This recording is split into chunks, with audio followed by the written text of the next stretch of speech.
Welcome back to the Island Contracting Nightly Sports Call. Josh Taylor and for Bob Pompiani, joined by Andrew Fillipponi here in studio. Talked a little bit of Steelers and some Penguins here in the first segment. I want to ask a quick question here to Pony about Jung Ho Gung. Pony, Jung Ho Gung gets his 7th home run of the spring that led the Grapefruit League. Yeah. When you surpass Aaron Judge hitting home runs, even if it isn't spring training, that's something that's going to catch a lot of people's attention. But I want to ask you this question because for me personally, it's not the fact that he's hitting home runs. It might be how he's doing it. Now, granted, we know he's facing maybe not the pitchers he's going to face every day in the National League. But there are some circumstances where you're looking at what he's doing and you're saying, those are some pretty impressive home runs to hit. But I want to get your early thoughts on Jung Ho Gung before the team comes north. Yeah, I'm tempering my expectations for him just because when you haven't played significant Major League Baseball in more than 2 years, I don't want to freak out over a Brad Eldred situation where the guy has a gigantic spring training or puts up numbers in an exhibition or minor league situation and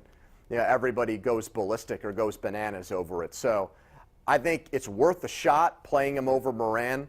If I had my druthers there, I think they made the right call because they got to find power somewhere. But I'm not going to equate what he's done in spring training, Josh, and then project it and say he's a 30 home run hitter.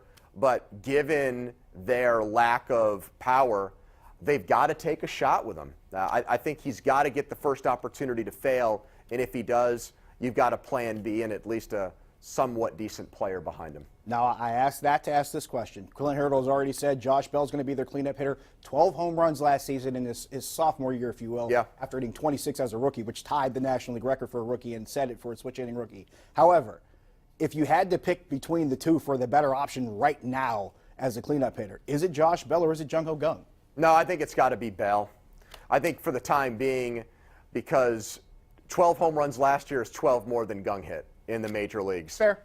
Right, so I'll just also be honest on this. I'm not optimistic. I'm very concerned about Bell going into this season, primarily because, again, I think the power numbers are alarming, and additionally, if he's not hitting home runs, what else is he giving you? He's not going to be Keith Hernandez at first base.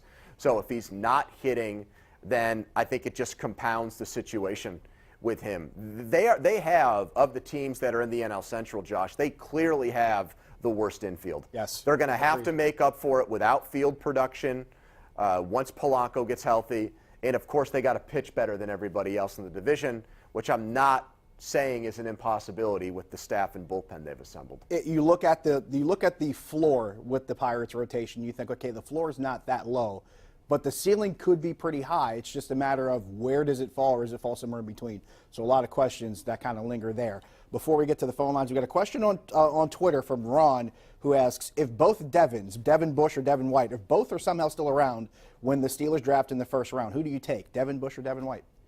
I would take Devin Bush, but I'm not optimistic that either one of those players is going to be there. Just from all the mock drafts I've seen, you're going to have to trade up inside the top 15 to get either one of those guys. And I know Kevin Colbert will reference back to his comments with Bob today.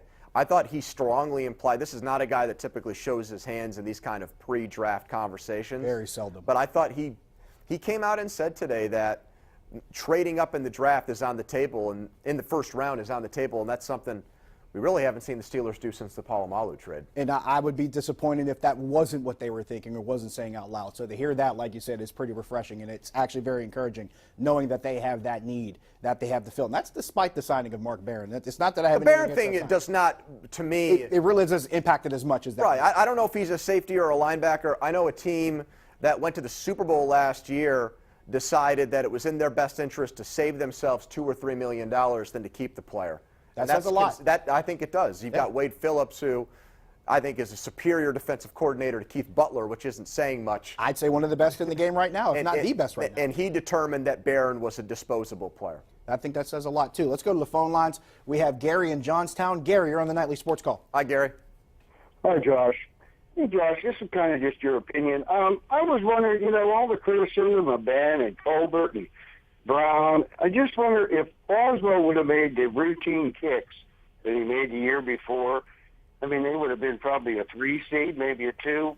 Don't you think all this would have never happened? I think that's totally fair. And he's not the only one you put that scenario out for it. I think if he makes a couple routine kicks, they don't tie Cleveland. They come out of week 1 with a win. And, Pony, I'll take this a step further. I think there's a couple other things you look at. You can look at that with the kicks with Boswell. You look at the pass interference against Joe Hayton in New Orleans. That probably changes things. And they don't want the pass interference rule But changed, they don't want the rule changed, which I thought was interesting. The replay rule changed. Maybe you take away the Xavier Grimble fumble in Denver or the interception on that last play. Maybe that changes that game in Denver. So you can have maybe 5 or 6 games that get altered by one play. But, yeah, Chris Boswell's part of it, too. Well, yeah, but to me, like, he's down on the list. I know that he plays an important position because the game's on his foot sometimes, and we only amplify whether he makes it or misses it. It's a and it was a lot result. in 2017. No, I know. And he, by the same token, if you're going to pin it on Boswell in 2018, you could have said he was the MVP of the team in 2017. Agreed. He's not the highest paid player, okay? So the quarterback led the league in interceptions. Your defense was 16th in the league in points allowed. And your head coach, who's never had a losing record, you want to get into, little nitpick things. The guy's giving the ball to Stephen Ridley on a 3rd and 1 in New Orleans, and they're running the ball with Roosevelt Nix on a fake I want punt. that play back. That Stephen Ridley play where they ran 8 blockers against a 9-man front. I want that play back. I'm sorry. I don't think breaking down their season and why they missed the playoffs is as simple as the kicker's to blame. You change that spot, and hocus pocus, they're now an 11-4-1 team. Let's keep it rolling. Let's go to Frank in Huntington. Frank, you're the Nightly Sports Call. How's it going? Good. How are you? Hey, quick question. What do you think about Jordy Nelson as the number 2 receiver, free agent? In the XFL? Wow. I mean, Jordy Nelson led the Raiders in what, yards and touchdowns by a wide receiver, really by default, because Crabtree moved on to Baltimore. They traded Cooper midseason. We know how much John Gruden loves veteran players, Josh, and it seems like he has zero interest in bringing Jordy Nelson back. I'm shocked Randall Cobb landed on his feet in Dallas with a pretty substantial deal. And I would be really surprised if Jordy Nelson got a decent contract from somebody. And to take that a step further, the tight end in Oakland pretty much became their go-to. Jared guy. Cook. Jared Cook. And now he's in New Orleans, which is a good pickup. And I'll say this much. To your comment about Mark Barron, if the Rams getting rid of him says something, I say the same thing with the Raiders letting Jordy Nelson go. The Steelers got their wide receiver. I like the Moncrief signing. So do I. He can be a touchdown maker. When he had Brissett and when he had Luck, he connected on big plays, and then the numbers went backwards in Jacksonville last year, and it's easy to figure out why that was the case. And they switched quarterbacks. They went from Blake Bortles to Nick Foles, so that says a lot, too. I talked about this when it first happened. If you go back to his years at Ole Miss, Dante Moncrief, they were holding up signs in the Grove that said, "Feed Moncrief." He was actually a big producer down at Ole Miss, so that's something that I think. How about Pay Moncrief? I think they might have. Pay Moncrief is probably a thing, too. That's probably a thing. You add those things together, and a guy that actually has the production when the quarterback can get the ball to him, I don't look at that as a bad thing. I think that's helpful. He's not replacing Antonio Brown's production. Let's not get crazy. But it's still something that helps Ben Roethlisberger do his job just a little bit better going into the 2019 season. Let's keep moving. Let's go to Jim in Saxonburg. Jim, you're on the Nightly Sports Call. How you doing, Josh? And I'm glad Mr. Fillipponi is on here tonight. Hey, having a good time. My question to you is, in the last 20 years, both professional and college and the 4 major sports, hockey, baseball, basketball, and football, both men and women, who's your dynasty team? Ooh. When did he start the clock? How He many said years? last 20 years. Major sports in college football and basketball, men's and women's.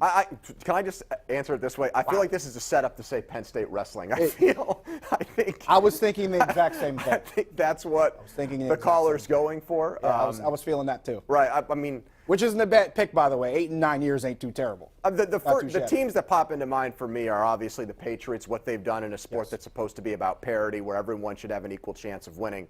Alabama football, and you can't have a conversation about dominance and not mention Connecticut women's hoops.